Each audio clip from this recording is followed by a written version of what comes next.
lovelies, to the Ultimate Dance Business Podcast.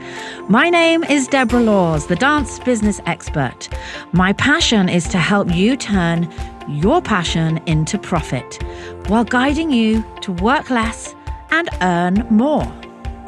I'm super excited to share interviews with you that I know will inspire and motivate you in your schools, as well as my solo shows where I shall be sharing some great tips and strategies. So if you love the show, please do remember to review, subscribe, and share it with your fellow dance boss friends. So let's get stuck into the business of dance. Hello, everybody. And wow, have I got another fabulous guest for you today. This is the beautiful Chloe. And actually, Chloe, I should have checked with you before we started. Is it Bisson or Bisson? Bisson. Said it perfectly the first time. Oh, I should have just gone with my gut, shouldn't I? Everybody, this is Chloe Bisson, and we are going to have a fantastic interview today with Chloe. So welcome, Chloe. Thank you, Deb. It's great to be here. So I would love you to share with our listeners a little bit about what is the magic that you create and that you do for others?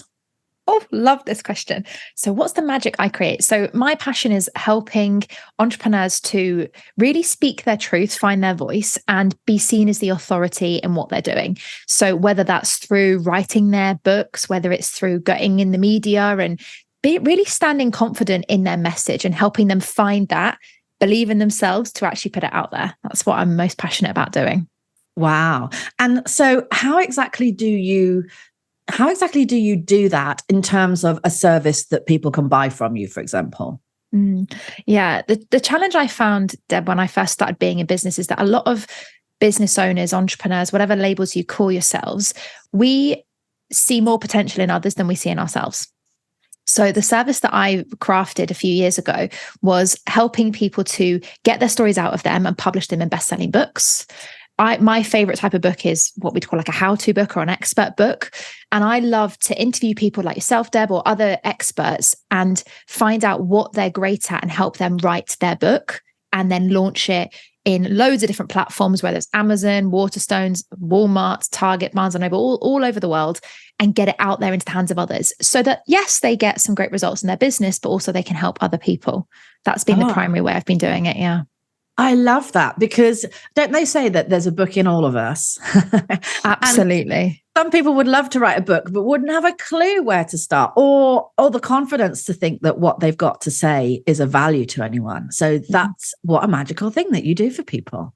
Yeah. Do you know what? It was magical because I think I needed it when I first started my first book. In fact, not I think I needed it. I know I needed it to write my first book. And that's where this whole thing came from, because I found that you're right. So many people have a book inside of them, but they overthink it. You know, there's a phrase that a lot of people hear is, you know, your book, writing a book is a life's work. I actually massively disagree with that, because it makes us put so much pressure on us. The book must be perfect. It must have everything in it. And then what happens is it doesn't get out there, or it gets out there when we're like 60, 70, 80.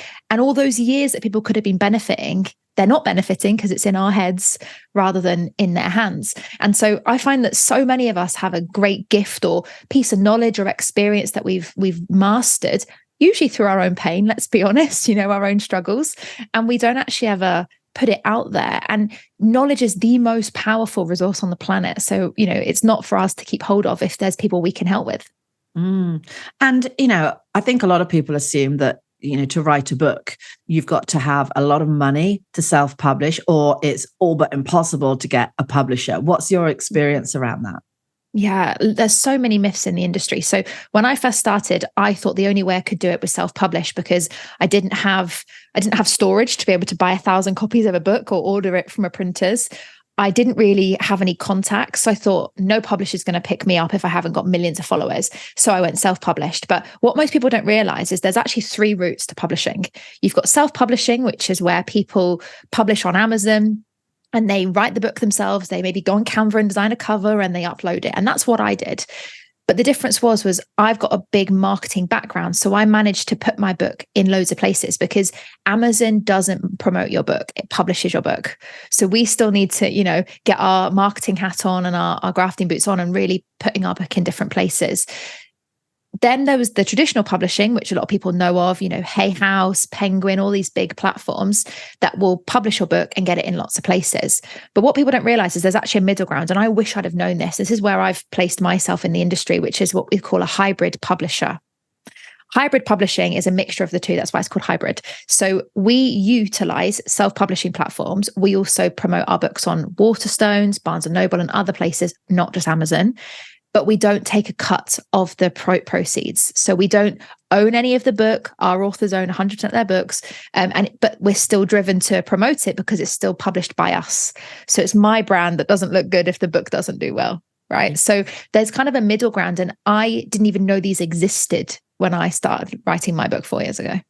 I didn't know it existed either until about 20 seconds ago. So but that's a new one for me too. Because I was one of those that thought it was the one or the other. I didn't know about one in the middle. So that sounds fascinating. And, for people to put their heart and soul into writing a book, and then for you to be able to come along and make that happen for them, that's a lot of magic happening there for you in your daily life. How did you get into this? What's your background, Chloë? Great question. Absolutely nothing to do with book writing or marketing at all. So I started my first business 7 years ago, which was in coaching. So without going into too much detail, ex-chartered accountant, became a chartered accountant at 21, I became a global director at 24 and completely burnt out, broke down. Some people would say that it was due to stress. Some people would say too much pressure. For me, I was going through a personal matter and I got really unwell through it. I was a typical person, push through, keep working, throw yourself into your work and it'll all get better. It didn't, spoiler alert. And it got worse. And so I was diagnosed with severe depression and I was unable to work for 6 months. When I got back to work, they'd made other arrangements and they didn't need me anymore. So I kind of went back to work thinking, finally, I'm better. I can get back in. And I was made redundant. So I was kind of left with a blank piece of paper going, well, I've learned all these skills. I've also had this really big life-changing event where I learned about myself in ways I never thought I would. I was asked things like, what are your core values? And I was thinking, the values that are printed on the company's wall, is that what you're talking about? I didn't know what my own unique beliefs were or values or needs. I had no idea. I'd never asked myself those questions at 24. So that then, Deb, led me onto this personal development journey and starting my own business. So I then started as a coach because I thought, I've got experience in business. I've got experience in careers. I helped grow a company from 25 employees to 250 when I was in the corporate world. So I was like, well, I can help grow businesses and I can help with training and so on and mentoring. And I did that, but it didn't light me up because my struggle, and Deb, I know you're a fantastic mentor. I'm not sure if you can relate to this. I'm a doer and I'm an action taker. And so I found it weird when others weren't. Turns out we're not. Oh, not tell me, sister, tell me. Like, I don't understand why the rest of the world isn't like me. It'd be pretty boring. Exactly. It would be pretty boring if we were all the same, though, wouldn't it? But yes, sorry, keep going. That was great. Yeah, totally. So I was getting so frustrated because I was an expert. By the time I built my business up to, multiple six figures, I was an expert in marketing. I was an expert in writing, copywriting, loads of things and speaking. But I was training other people to do all these things and they weren't using it. And they'd come every month and say, Chloë, we still haven't got the results. I'm like, well, have you done this, this, and this? Well, no, we didn't do it quite like that. Or this procrastination technique happened, or this happened in my life. And so long story short, I thought, right, I only feel great when they actually do the work. I don't feel great when they listen to me. I want people to get results. Now, you could say as a coach, that's unhealthy because people say you can't take responsibility for other people's reactions and success. But I thought, how can I speed this up? So basically, the short answer is I decided to do it for them. So when people said to me, well, how can I grow my business as a coach? How can I grow my business as an entrepreneur? How can I grow my business in anything? I was like, what? If you asked me, the number one thing that helped me grow my business was my book. It was just elevated my status just so people knew me that I didn't know. I'd walk into events and people would go, oh, Chloë, can you sign the book? And I'm like, do I know you? And it was a really weird experience. So that's when I thought, okay, this is where I'm going to specialize. This is where I'm going to niche.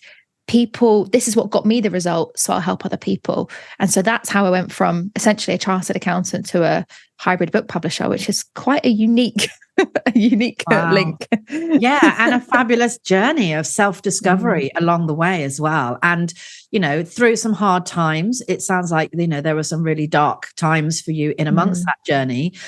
So where you are right now with what you're doing, would you say that you have kind of really found your calling, or is it still an open kind of ended, I don't know where I'll end up? I mean, how do you feel about what you're doing right now today?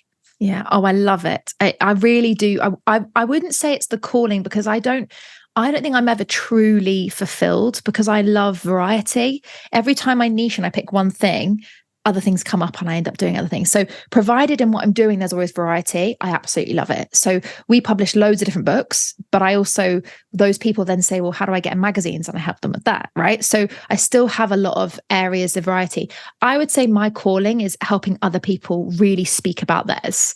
And that changes its shape all the time. Whether that's, I used to train people in public speaking. I often speak for other training companies and I speak on lots of big events. So for me, as long as I'm inspiring people every single day, that's my calling. And the vehicle at the moment I'm doing that through is book publishing. Yeah, I can 100% relate to that and how you explained that so beautifully, because I too went on a lovely journey and still am. I think we always are, on a journey of understanding me a lot more and what I'm here for. And, right at the depths, when you really dig deep, it's not about me mentoring dance school owners and teaching them how to measure their attention. And it's not about you helping people write a book. The deep layers, it's all about the service that you give to others and the changing and transformations that you can make for others. And, the words that I ended up with were, I am here to help facilitate the growth of others. And it's really interesting, because when we go down that deep level, actually, we all end up, those of us that are entrepreneurs and running businesses, we all end up with something that's very similar. Like that's just pretty much a play on words on what you've just said about your calling. And so that can change and shift, can't it? It might be that you're currently helping people to write books, but, it could look a little bit different in a couple of years, but the depth behind what you're doing, actually, that personal mission is the same, isn't it? Yeah, it is. And I think actually that's how we continue to grow. I think a lot of business owners, entrepreneurs are looking for growth in finances. They're, I'm a multiple 6, I want to get to 7, I want to get to 8 figures, 9 figures, all that kind of stuff. But actually, for me, it's not about the quantity of the numbers. It's about the quality of what I'm doing.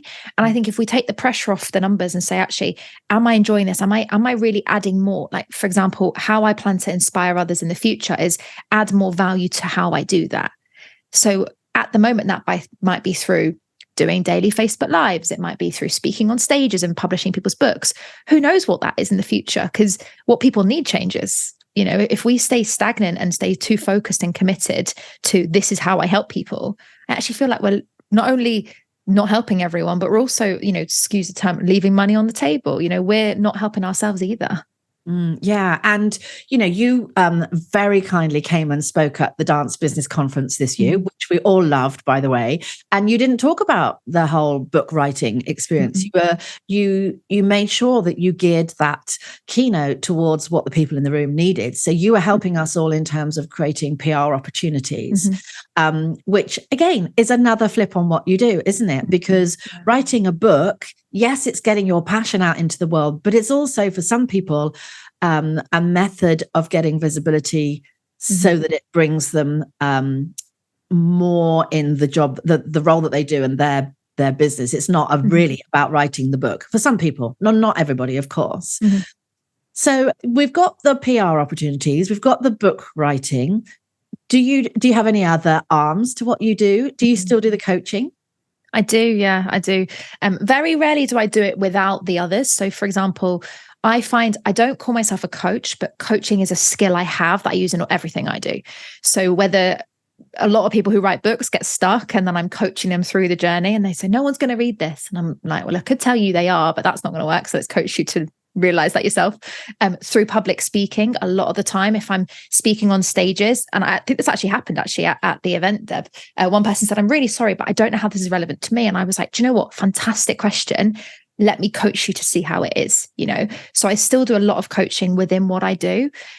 My biggest passion to help inspire people is public speaking. That's probably the biggest arm of what I do. I spend most of my time speaking on stages, traveling all over the place to speak to lots of different people. But like you say, Dab, it's about tweaking it for who you're speaking to and not having a rinse and repeat message. That no one really likes that. When you go to an event, you're like, I've heard this person say it word for word like this before. Yeah.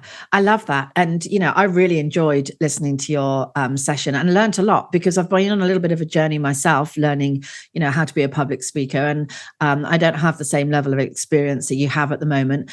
But once I started doing the work, I actually thought back to your session a couple of times in the last few months, because I thought, oh, Chloe did that. Like, she did that really well. And, there were lots of little methods and strategies that I've now learned that I could see in what you were doing in your session. And there's some magic in there that some people can deliver and speak and really talk to people. And then there's other people that just stand on stage and deliver a bunch of slides. And there's such a big difference. What do you think is, apart from, the technical knowledge of how to be an engaging speaker, what do you think sets the good ones apart from the bad ones? Oh, God, how long have you got? Right. So I would say the first thing is that a lot of speakers plan what they're going to say based on what they want to say, what not the audience needs. So when you are trained or experienced, yes, you have your slides and yes, you know what you're going to say. But actually, if you needed to, you could get rid of them if it doesn't resonate in the first 5 minutes and just speak to the people in the room. That takes a lot of guts. Thankfully, touch wood, I've never had to do that. I've never had to get rid of my whole presentation and, wing it. But I think a lot of people go into a room and they think they don't meet the audience where they're at. So I'd say the first thing that makes a really fantastic speaker, they're not always trained as well, but it's their ability to see the audience, connect with the audience, and really feel in, like, is this landing? Is it not? Do I need to make a joke? Do I need to test the water? Do I need to try something else? Do I need to check in and go, hey guys, what do you think of this? And it's that ability to connect with the audience. Unfortunately, a lot of people get so nervous that it's a protective mechanism. They put their shield up or their armor and they don't connect because they don't want to feel what the audience is thinking. I would say that's my biggest, the biggest difference. The second one I would also say is the ability to not focus on your content and focus on the context. And what I mean by that is, it's not what you're teaching, but it's how you want the audience to feel afterwards. So for me, I used to I had hundreds of slides for like a 10-minute presentation usually, because I want to add so much value and give them so many tips, But actually what I found was, what's the one thing I want this audience to leave with? And I used to, and I still do now, even I did at your event, before I go on stage, I think, what's one word? And I usually do it intuitively now. I never used to be very spiritual years ago, but I'm definitely tuning into that now. And I before I go on stage, literally before, when I'm mic'd up, I'll think, what's the one word I want to focus on? Like, what word's coming to me that this audience need? So it's the context of my talk, not the content. And I'll then go on stage and I'm just thinking, so for example, with your event, it was insights. That's what came to me. So it's like, okay, I want to just give people insights to just open their mind just a little bit to this sort of world, because they were very new to PR and visibility. And so I thought, if I just leave this room with insights to open their mind a little bit, then my job here is done. And I think that often helps, because that's when you want to give an inspiring talk or an engaging talk, rather than stand at this side of the stage, raise your hand at this time. And yes, all of that's very important. But I would say connecting with the audience and connecting with what you think they need is by far more important. Yeah, I love that. And I love that word, because that's actually the perfect word that everybody needed that was at my event. I'm going to use that. I'm going to steal that one. Thanks for that little bit of private coaching right there. Actually, I didn't get Chloe on for any of you. I just got her on selfishly so that I could have some free tips. So we've talked publishing, we've talked speaking. If you weren't doing what you're doing right now, if someone said, close that chapter, go out tomorrow, start afresh, and you weren't allowed to continue with the current chapter, where might you go? Because I'm loving your energy, Chloe. I feel like you're one of these people that could reinvent yourself at any time and moment if you felt either the need to, had to, wanted to. So what could possibly be out there that's not out there now with Chloe? Oh, that's such a good one. So I would say the way I do it would be similar, still through speaking, but I would talk about something totally unrelated. So I still have a big piece of my heart around well-being, more importantly, mental illnesses and mental health from someone who experienced that. Yeah. And I see a lot of high achievers, a lot of people, particularly around times where people are celebrating, supporting people through mental health. I didn't have any support really at all. When I was diagnosed with depression, I had private insurance, and it still took 8 weeks to pay for it myself to get any professional support. That's a long period of time for someone who's just had a complete breakdown. So for me, if I was to reinvent myself, I wouldn't personally be able to be a therapist or a psychologist because I'm still too close to it. And when people do reach out to me, especially when I talk about this on Instagram, people will reach out and say, how can you help? What advice would you give? It's still too close to me to support. I think with mental illness, it's not like when you've, like, for example, run a successful dance school, I'll become a dance school mentor. It's not like that. Just because I've had depression doesn't mean I can always help everyone else through depression. It's slightly different, and it's still quite raw for me. That said, where I would see myself going is becoming a mental health ambassador. That would light me up so much, and just doing talks, going into schools, going into universities, going into every environment, because everybody can suffer or be experience mental health, whether it's themselves, challenges, maybe they have mental illnesses, maybe their friends or family do, That's where I would absolutely love to help people, because I think there's still a stigma, no matter how much people talk about it. And no matter how much people say you can talk about it, a lot of people can learn to talk about it, but not a lot of people know how to reply to it, respond to it. Communication's a two-way street. So I would love to inspire and educate people on how to approach people who have mental illness. What do you say? How do you react? I can't help them. I don't understand what's going on with them. And I think that, to answer your question, Deb, I've never thought about it, but I think that's where I would absolutely love to step into should the moment arise. Now, I would love to invite you to the Dance Business Conference, which is held in Birmingham in the UK. This is a wonderful 2-day event where you are going to listen to some incredible keynote speakers. You're going to do some workshopping. You're going to learn lots of new things around running your dance school. You're going to meet lots of exhibitors that have businesses that could be great for you to work with. But more importantly, we're going to make friends, we're going to have fun, and we're going to hang out together, all learning how to be inspired and motivated to run a better school. And of course, we also have the Gala Dinner Dance, which is the red carpet event of the year for dance school owners, where we present the Dance Business Awards. So if you would like to exhibit or sponsor the conference, if you would like to attend or enter the Dance Business Awards, then please go to www.dancebusinesssolutions.com, where you can buy your tickets, find out more information, and hopefully come join me on the 8th and 9th of August. See you there. Yeah, well, watch this space. Who knows? Who knows what's out there in the future for us? And, this brings me to my next question, because one of the things that I struggle with, and I'd love to know how you deal with this, is I'm a really creative person. Like, I'm a visual person, I'm a creative person. That all comes from the dance background, I'm sure. And so to me, I'm in my happy place when I'm creating that next thing. And that might be a training for tomorrow. It might be a whole new business. Like, I get super excited. I get an idea and I want to run with that. I'm just sensing that we might be similar on that side of things. I don't know. I don't want to assume. How do you stop yourself from chasing the next dream because the next thing is exciting? Like, what helps you to stay in the moment and be really successful in what you're doing right now? Oh, great question. So the first thing that stops me is I've tried it before and it didn't work. So I pivoted my first 3 years in business. I pivoted so many times. It was unreal. I've lost count how many logos I've had, business names I've had, services I've had. I could write a book on that alone, to be honest with you, Deb.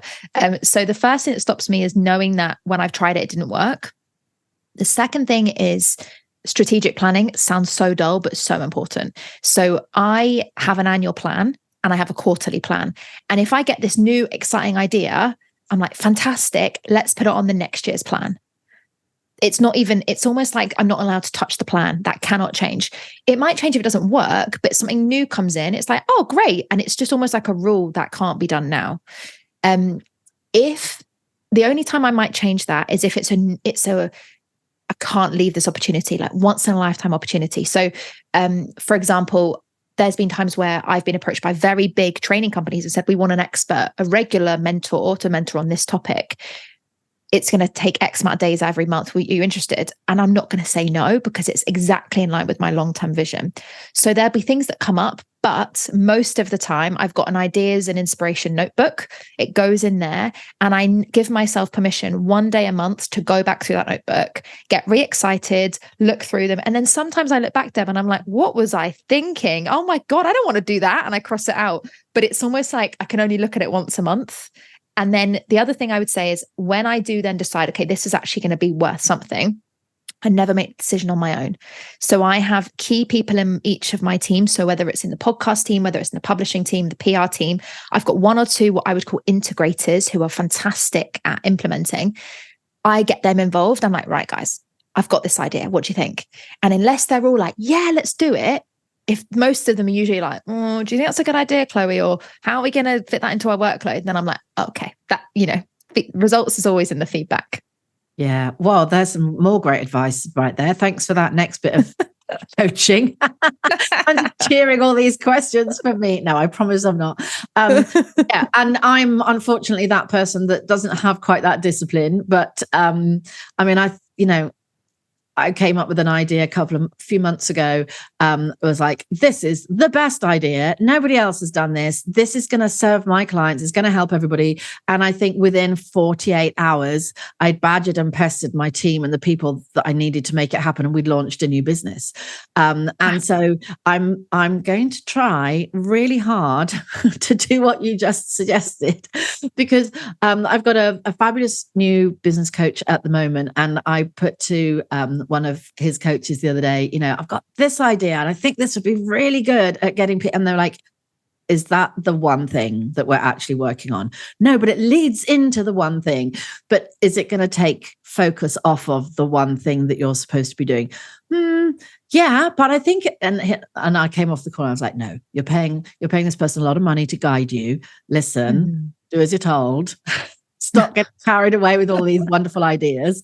But it's hard because they are all wonderful. Like, yeah, how many wonderful ideas can you actually action and do well? Not many. And so, from my listeners that are listening, I guess in relatable terms for you guys, we're talking about that new class that you want to put on your timetable when you've got current classes that aren't full or aren't breaking even. That next event that you want to take your kids to perform at, which is going to suck up all your time. And then you won't have time to do, got all sorts of things clanking around. And then you won't have time to do your marketing, which is what you really need to do because you desperately have told me you need more numbers in the school. So it's keeping focus, isn't it? It's keeping that laser focus on what it is. And that's hard for all of us, I think. Yeah. Yeah. And like you said, especially when coming back to your listeners, if there is lots of multiple things going on, multiple classes or events you want to take your kids to, it can be so hard to make that decision of which one's a priority. And I actually had this in my PR company. We run a lot of visibility training. We've got an event we run every year. And Deb, we've spoken about this a few times, this event. And this year we decided not to run it. And it was the hardest decision we had to make because one of our business partners who leads a lot of the event went on maternity leave, and we just couldn't imagine doing it without her. Not to mention, remember, when you say yes to one thing, you're saying no to something else. And so we realized that actually trying to do both without her and stretching the team, it can be really difficult. But sometimes it's those difficult things that you have to make that decision on. And we thought to ourselves, oh my gosh, our followers are going to hate us. Everyone's so excited about this every year, or, people are going to judge us if we don't do it. And when we explained it, everyone was like, okay, cool, I'll come next year. It was just like, oh, we've spent, weeks procrastinating, over telling everyone. So I would say exactly like you said, Deb, sometimes it's just about, really thinking about what is the biggest problem right now? What is that thing I need to fix? It's usually not as exciting though, as the really exciting projects we want to launch and we want to focus on. Yeah. Yeah, totally. And, I love sometimes the being brave, the being strong is the saying no, not the saying yes to something new. So yeah, I mean, in terms of what you're doing right now, I'd love to ask a question, because I recently did a talk. It was kind of a talk / workshop where I got my audience to go right back. We did a live visualization, and I got them to go right back to little them. And we picked out our very natural born personality traits, or the ones that we had developed as a result of our parents, our lives, our circumstances. And we called these our superpowers. And we started to relate to those childhood superpowers and what we're doing currently now. Are you using those in your business? Are you using those in your vision of where you're going? So I'd love to ask you, what is there about little Chloë that you recognize that is very much a part of what you drives you to do what you're doing now, that's one of your superpowers now?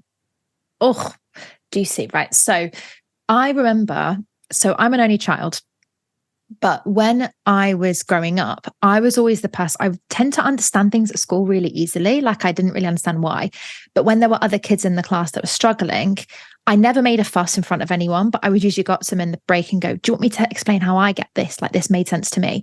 And my mum used to say that to me, that the teachers would always comment on that in my school reports. Chloe's always helping the rest of the group and she's never afraid to help them. And I often found that one of the biggest superpowers I've learned, particularly going through coaching myself actually, was that I have the ability to understand something really complex and simplify it for people.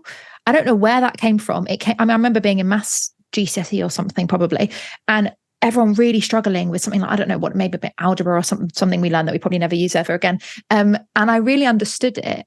And I remember thinking I found it really easy, and then having to explain it to other people and them just getting it. And that's the superpower that I constantly keep coming back to at school. And I've seen that in every aspect of the businesses that I run, is just constantly, publishing a book is not easy. It's so many layers and complications and deadlines to hit and targets. And I just seem to have found a way of simplifying it. And I think that's definitely come from probably trying to do that at school. Yeah, I love that. And so if we were to dive a little bit deeper into that, where do you think that came from as a child? Like, was that an influence from a sibling, a parent? Like, oh no, you said you were an only child. Sorry, I was listening. But where do you think that originated from? Like, I talked about my 3 superpowers, and I could tell you where each one of them where it feels like each one of them was born, where it was rooted. Where do you think that came from? Yeah, if I had to say, I actually think it came from my parents, because they divorced when I was 10 and neither of them took it very well. And as I said, being an only child, one parent went one way, another parent went the other way. They were both hurting so much. And I was 10 years old, and they didn't speak from my 10th birthday and my 11th birthday to my 21st birthday. They didn't say one word to each other. And so I was, you could say, a mediator, but they were both hurting. And so I would adapt around them to make sure they were okay. And often one person would say, tell your mum this or tell your dad this. And I would have to reword it in a way that didn't sound as terrible as what they would say, right? As you can imagine. Yes. So I actually think it came from there. I very quickly learned how to turn one message from one thing to another to find the good stuff out of it. And I've never thought about it until now. And that just makes so much sense, that that's where that skill was born. And normally I think these kind of superpowers come from earlier than 10. I did this visualization with everyone. I asked everyone to try and find a memory when they were maybe 5 or 6, but pre-7. But interestingly enough, that's definitely sounds like a superpower that has come up slightly older time as a child. And it's so hard, isn't it? Because when we're in the thick of a difficult time, a challenging time, a dark time, we tend to not be able to see any good from that current situation at all. It hurts, it's painful, it's unpleasant. We don't understand why we're going through this. We want out of that place as quickly as we can. But the gorgeous thing about having time and reflection and being able to look back when we're in a stronger, healthier place and pick out the good that inevitably came for that. I'm a massive believer in yin and yang. Out of all the negative stuff always comes positive. Out of all the positive stuff can often have some negative stuff in there as well. And it's so lovely to be able to go back to a time that was really difficult for you as a child, actually being right in the middle. Both of my boys, I'm separated from their dad. That happened when my eldest was 10.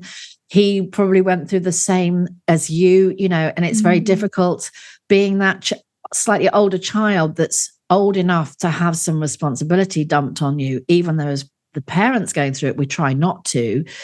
You do become that in between, don't you? And from that was born a whole load of new skills, beautiful skills that you're going to use and have used throughout your whole life. And that's kind of always my little thing I hang on to when something's dark, when something's challenging, when I'm unhappy, when real, horrible things are going on. I always know at some point in the future, there's going to be some great stuff from this. Yeah. And you're right, Deb, that's the best thing to hold on to, because otherwise there's not a lot else in those dark moments, in those sad moments, and it can be as small as to some people, a client or, a customer or parent wanting a refund. It can be as big as a big issue, or personal matter. And I think you're absolutely right. It's looking at, I will learn from this eventually. And one of the things that I always do, especially I never did it when I was growing up because I didn't know really the power of it. But since having depression and having that big breakdown, it's always, what's the lesson in this? And the quicker I ask myself that question, the quicker I tend to get out of the problem. It might not even be just out of the sadness. It might be I suddenly see a solution. Yeah. It's just shifting the lens I'm wearing rather than, and don't get me wrong, I'm definitely not perfect. There are times I'm like, I know I am choosing to be dysfunctional right now. I am choosing to have a really low day and eat ice cream for breakfast or whatever, stay in bed and not see the world, right? I'm definitely not shiny and perfect. But the sooner I say to myself, what's the lesson in this? There's got to be something I need to learn. That's why I'm going through it. That tends to help me start looking for solutions out the other end. Yeah, absolutely. And I think that's a healthy way of, acceptance that it's okay to actually wallow in it for a certain period of time. And that might be an hour, a minute, a couple of days, a week. But at the same time, we're the only ones that can pull ourselves out of that. And I think being able to have that mindset, and then I'm the annoying friend or mentor that turns around and says, but this is really great. Sometimes probably not at the appropriate time, because I will always see the positive. Someone will say, oh, Dad, this has happened. And all they really want is for me to go, oh, that's awful for you. And actually I turn around and go, oh, yeah, but because of that, you're now going to do this. So I think sometimes I can be a bit annoying when it comes to being, positive penny all the time. But it's a tool, isn't it? It's a tool to help us manage in certain situations. I would love to ask you, in fact, this was the question that was given from the previous person that we spoke to. I steal this from Stephen Bartlett because I love this. The last person that I spoke to, we've kind of touched on this actually, but I'll just ask you anyway. She wants to know how you live every day and minute in your zone of genius. Oh, how do I live every minute in my zone of genius? That's a great question. I'll be honest, I don't think I do live every minute in it, being really vulnerably honest. I would say I live probably half of my day in it, because my zone of genius is helping others and inspiring others, but you can't fill from an empty cup, or you can't give from an empty cup. So I would say the way I do it when I am in my zone of genius is just always thinking of, how can I help this person? How can I inspire this person? Similar to Debbie mentioned there about, wanting to just say, well, this is the solution, but you are, telling people the result that they're actually going to get. I used to do that all the time. And it's so frustrating when you're like, I just want to shake you because I want you to see my perspective. Sometimes me helping people is actually asking them a question and saying, well, how could you look at that from a different perspective? Or what's the impact on this? So I would say how I live every minute in my zone of genius when I do is just constantly thinking about the other person. What does this person need today? Just having that in the forefront of my mind. But it's definitely not every minute. I was going to say maybe I wish it was. I'm not sure it would be, but I would say my absolute best at that there. When we're in our zone of genius, how do you? Yes, I think that's better. I think we'd be exhausted if we were constantly in our zone of genius. And so if I was to get you to think of a question for our next podcast guest, what question might you like to leave for them? I would say, if there were no boundaries and no limitations, what would be your crazy, audacious vision or goal for yourself, and why? If there were no boundaries or limitations. So you're talking about the self-limiting beliefs that we put upon ourselves. Yes. Fabulous. And I think that's a really great question. It's a really great coach's question, isn't it? Because it really helps people to kind of unlock the possibilities and discover, okay, so if that's a possibility, if that's a dream, then what's the block that you've put in place that's stopping you from doing that? Yeah. Oh, another whole half-hour conversation to have around that one.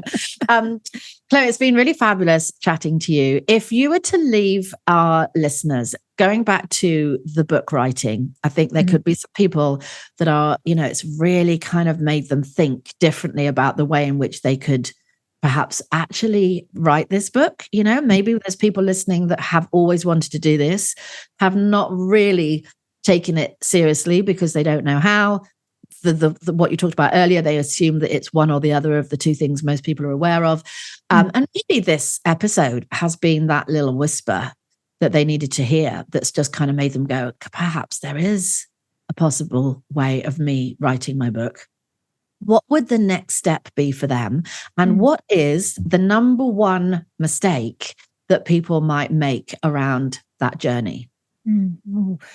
Very good. So I would say the next step is to just think about what's one piece of knowledge or skill that you have that you could possibly write a book about. Books are never about ourselves. They're always about how we can help other people. So what's that one piece of knowledge or skill? And think about that. Now, I do have a book writing planner on my website, which, Deb, I can give you the link. People can help themselves to that. It's totally for free. That'll just help you get the ideas out of your mind as to what's possible to put in a book. Most people think they need to write their story, and that's not true. Or they say, I haven't got a sob story. I haven't got a really inspiring story. You don't have to write a fantastic book. So that's the first step.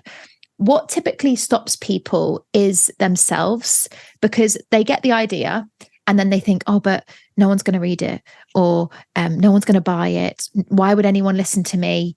What if I put all this effort in and I don't make any money? And there's loads of limiting beliefs that come with that. So I would say find yourself someone that's going to keep you accountable. It could be an accountability coach. It could be a publisher. It could be anyone that is on the journey with you. Find yourself someone that can keep you accountable, that is equally bought into your vision of you becoming an author as much as you are.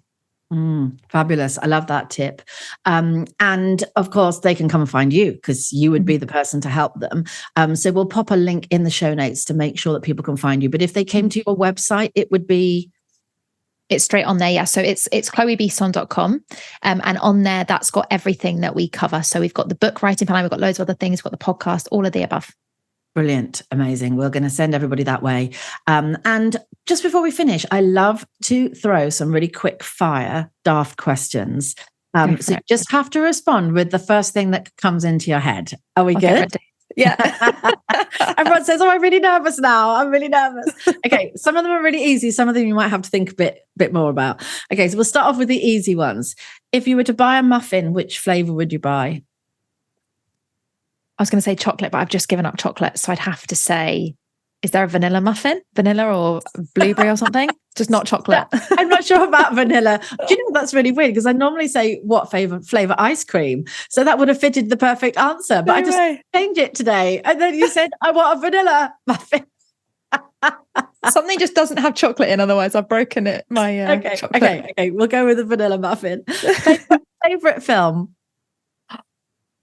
Oh my gosh, there's so many. Favorite film. Oh my God, I've gone completely blank.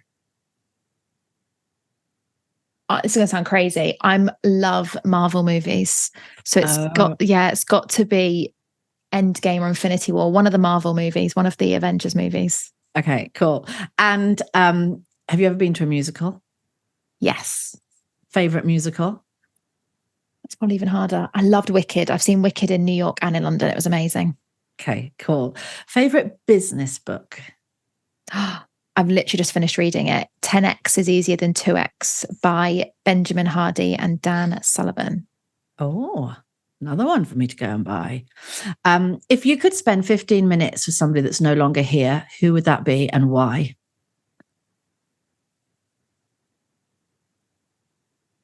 It would probably be my godmother, because she was always so inspiring, and she passed away, and she's the reason I'm so driven. I'm not a man hater for any way, shape or form, but she was. And she was like, you don't need a man. You can do whatever you want. Doesn't matter what anyone tells you. And it was her that helped really inspire me. Oh, fabulous. And what about if it was somebody that is still alive? Who would you pick? Anyone at all? I think it would be Stephen Bartlett, because I would love to get him on my podcast to just interview him rather than all the interviews he does for other people. Yeah, that would be cool, wouldn't it? And in terms of what would you love to see yourself doing? What is on your bucket list in the next 5 years? What's the one thing you'd love to tick off more than anything else? So I only decided this yesterday with my team, but our next big milestone is doing a TEDx talk. Oh, fantastic. Well, we look forward to that, and hopefully not have to wait 5 years. Yeah. Thank you. Fingers crossed. Oh, it's been so lovely chatting to you today, Chloë. Thank you so much for your time and for sharing some really wonderful insights and inspirations to our lovely listeners. It's been an absolute pleasure, and I look forward to hopefully seeing you and chatting again soon. Thanks, Deb. It's been amazing. So I wanted to quickly tell you a little bit about Showtime Circus. This is run by my good friend Jess, who has created an incredible circus bolt-on franchise for your dance school. Because aerial and circus performance skills has become a really desirable skill set for choreographers and casting directors. And so Showtime Circus offers the opportunity to buy a franchise package, which will give you all of your necessary equipment, training from experienced staff, syllabus plans, ongoing support, and business support to launch your new franchise. It will really energize your school with increased revenue streams, new student opportunities, and of course, bring all the fun of the circus to your school. So do go and visit showtimecircus.co.uk to find out what the new buzz is around circus skills.